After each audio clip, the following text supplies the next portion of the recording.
রোজ সন্ধ্যা 7টায় মিলি বাড়ির বারান্দায় এসে দাঁড়ায়। নিচে রাস্তার দিকের ফোন বুথ থেকে কেউ একজন ঠিক ওই সময়ে ওদের ল্যান্ডফোনে ফোন করত।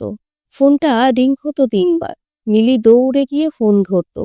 কোনো কথা হতো না, শুধু নিঃশ্বাস, ভারী নিঃশ্বাস।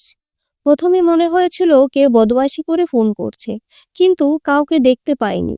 এমনকি একবার মিলি বলে ওঠে, স্বপ্ন। ফোনের ওপার থেকে খুব ধীরে ধীরে বলছিল, তুমি কেমন আছো মিলি? 3 বছর আগে তার প্রেমিক স্বপ্নীর সন্ধ্যা 7টার সময় ওই টেলিফোন বুথের সামনে বাইক অ্যাক্সিডেন্টে মারা গিয়েছিল।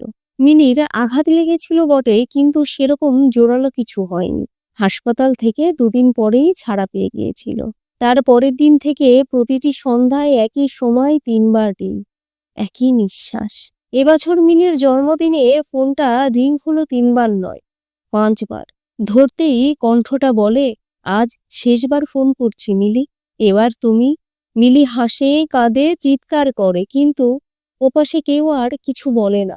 সেই রাতেই ফোন বুথের সামনে মিলির নিথর দেহ পাওয়া যায়, মুখে শান্তির ছাপ, হাতে একটা কাগজে লেখা, এবার আমরা একসাথে।